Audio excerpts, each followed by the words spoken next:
Hello my friends, welcome back to our channel. In today's video, I thought I would show you how we've been transforming the living room. If you're new here, you may not know that I typically create videos with my husband on this channel, but sometimes, every now and then, I love to come to you with some homemaking videos and showing you how I am keeping the home.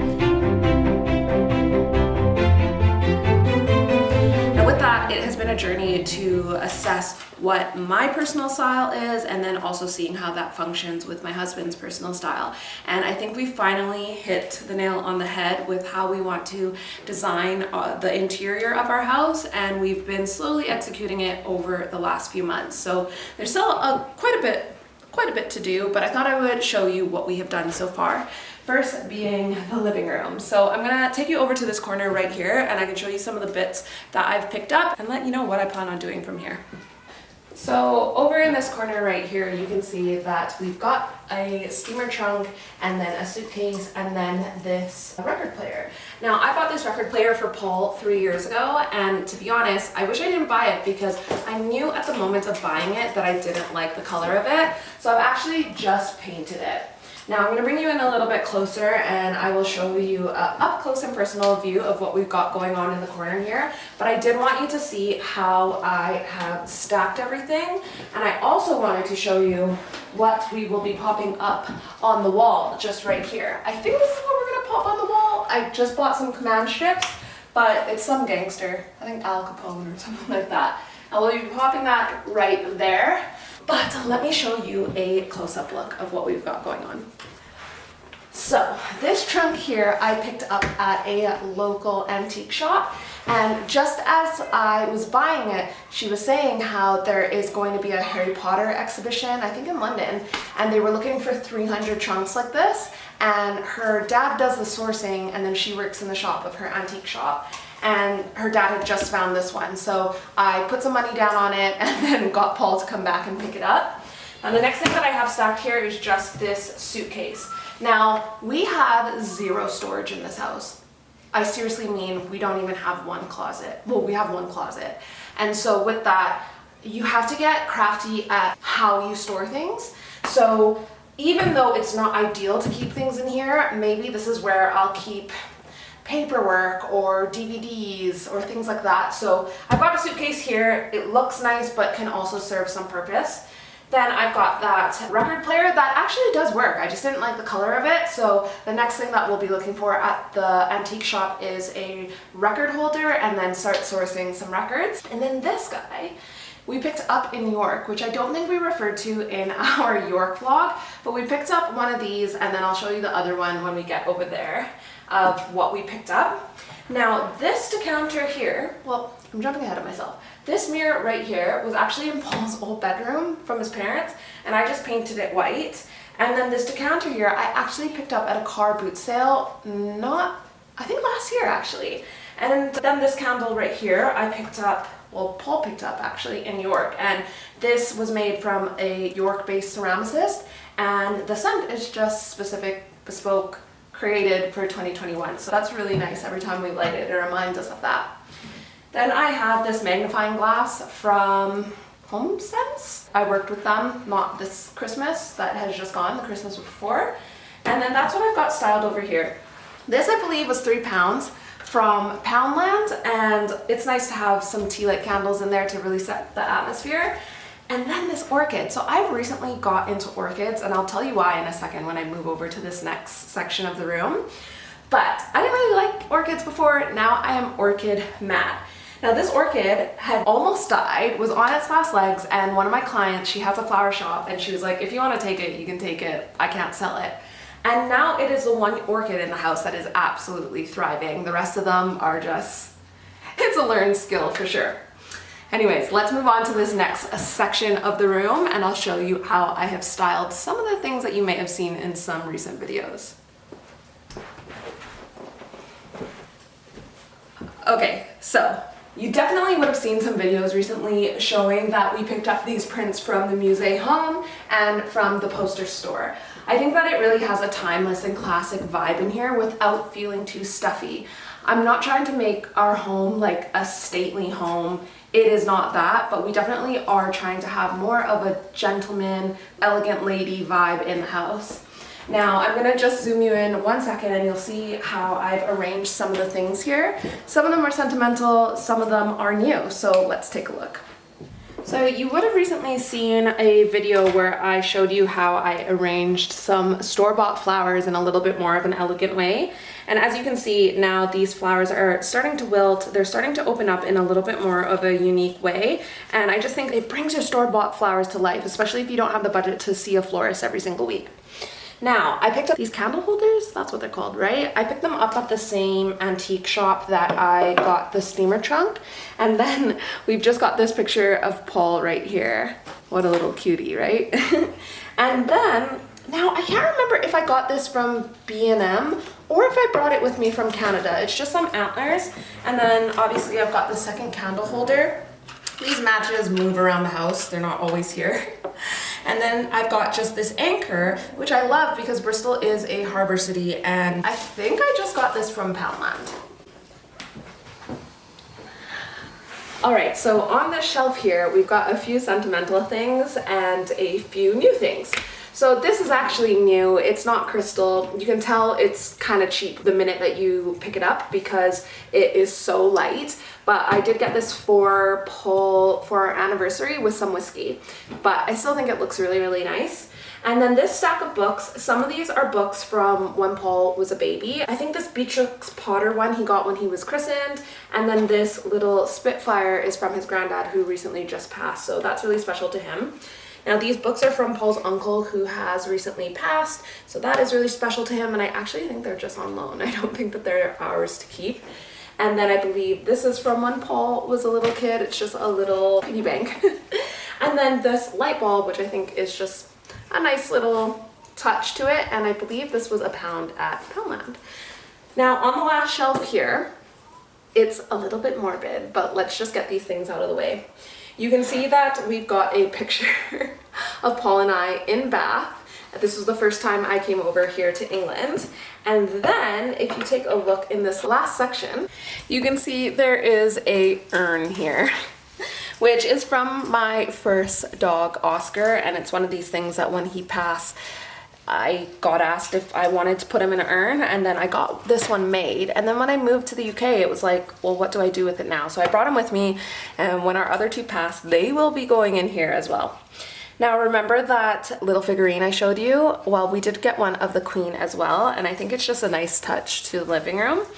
And then, remember how I said I was obsessed with orchids at the minute? It's because I've just finished the Madame Chic series, and Jennifer Scott, who has a YouTube channel as well, she always talks about her love of orchids, and it actually gave me a different vantage point on them and a different perspective of them, and I'm enjoying them in my home now too. Now this last section of the room you kind of can't see. It's a bit overexposed, but it is like the height of day. It's so sunny out, but I thought I would show you. Now here's the print that I said is going to go up in the other corner of the room, so don't mind that. But you can also see this fiddle leaf tree, which at first I was in love with. I've seen so many people style them in their homes, and I love when they get like huge, but I now don't think it fits the classic vibe that, you know, I'm going for. However, I'm still gonna hold on to it. I definitely think it will still look nice in some parts of the home. Now, this section here, you can't really see it because, as I said, it's overexposed. But one of our neighbors gave us a dresser and I was like, this is perfect. Now, as I said, I know it's a little bit overexposed. In this corner of the room, I don't really think that I want the dresser to stay there. However, I would like to get a Samsung frame this Christmas to put up top of there, and so I figured, why don't we put the dresser here right now and kind of see what it looks like, if we like it in that corner, etc. And then when I make the investment of getting the Samsung frame, at least I know that I like the TV in this corner. So what I'm hoping for is to put a Samsung frame on the wall and then be able to move it so we can see it on this side of the room and on this side of the room if we so wish. Now, I'm gonna take the camera for a close-up shot in a second, but I've got some wicker baskets in the middle of the desk area, and again, we are using that as storage. Now, truth be told, this corner here, Paul and I, you know, we're married, trying for a kid. It hasn't happened yet, but I'm also not naive to the fact that kids need spaces to put their toys. And so ideally in this section of the room right over here, we are gonna put like a toy chest in that corner. But as we don't have a kid yet, we don't need a toy chest in that corner. But nonetheless, I thought I would show it to you. Now, this is the side of the room I feel like you don't see. And it's just this big black couch that is leather. It's an L shape. It's not my favorite. And I realized one of the things I didn't like about this room was the fact that it was like a big black couch. I just feel like it just brings so much attention to it. And although since adding in the steamer trunk and adding in a few other black elements, I feel like this couch doesn't stand out as much. However, I will be looking at getting some cushion covers or seat covers, couch covers to cover the couch with. And I want to try to make it myself. I messaged my aunt about this months ago and then I never got back to her. So sorry, auntie, if you're watching this. But I want to make it because that means then whatever the season, if I can hone in on that skill, I can change the covers of the couch whenever I want. And there are some really cool fabrics out there. I've seen some really nice, especially from Liberty's, paisley prints, and I just think what a great way to, you know, make a statement piece in the room without having to touch the walls or to paint or to wallpaper. So wait for this glow up. All right, so let's sit and chat because I feel like this is the part of the room that you often see. This little couch here is one of the first things that I bought for the house when I first moved over here, and I feel like it served us well. It was like 60 pounds and I feel like we couldn't go wrong with it. Now, I do feel like it is in a little bit of an odd position here, and when this table goes, I do think that it will be moved backwards more towards this window that's right here. Now, the table, I love it. However, having a table on carpet is not conducive with people who spill things. So having light gray carpet and then a kitchen table on it is just not the smartest thing. And I did order an area rug, but truthfully, I suck at measuring things. I'm getting better, and so it doesn't fit. I got it to the sides of the table, and ideally it needs to be bigger than the table. But that being said, we do have a room that is about to be finished, well, about to be started to be finished, and the dining table will go in there eventually by the fall for sure. And then what I'm hoping is to get a piano for this back wall.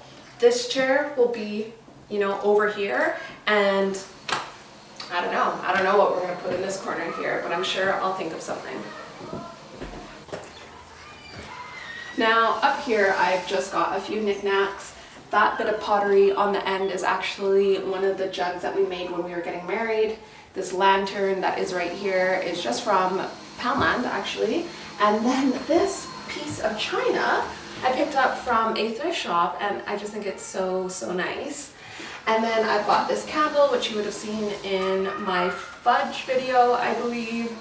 A picture frame that I have to switch out, and then a gravy jug. So I'm gonna show you what I've got on the table. I have been working from the table, I won't lie to you. You would have already seen that the computer's there, but let me give you a closer look at what is on the table.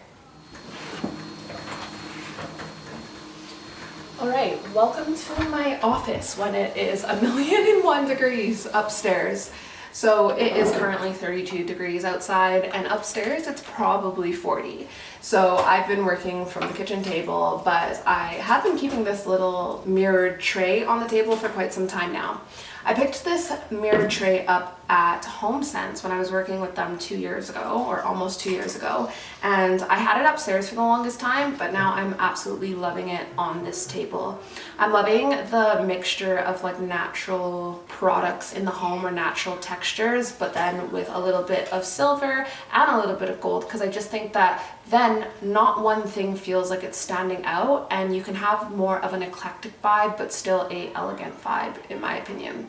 So then I've got this diffuser from French Grey, and it's white jasmine, and I absolutely love it. And then I've got this teapot that I picked up when I was going thrifting a couple of weeks ago. I'm not someone that really likes thrifting or charity shops for clothing, but furniture, I just feel like you find the best finds. And then we've got a little picture of Paul right here. Now, I think you would have seen that there is a baby picture of me over on the other side of the room. Let me know in the comments if you spotted it. But I have most of my baby pictures and stuff still in Canada at my mom's house that I need to pick up. So when I get back to Canada, whenever that is, you'll see a little bit of the two of us in the house and not just Paul dotted here, there, and everywhere. Now I'm going to show you one last thing and then I'm going to wrap this video up, but do let me know if you are liking the vibe that we are going with in the living room so far, because I feel like it's just massively had a bit of a grow up.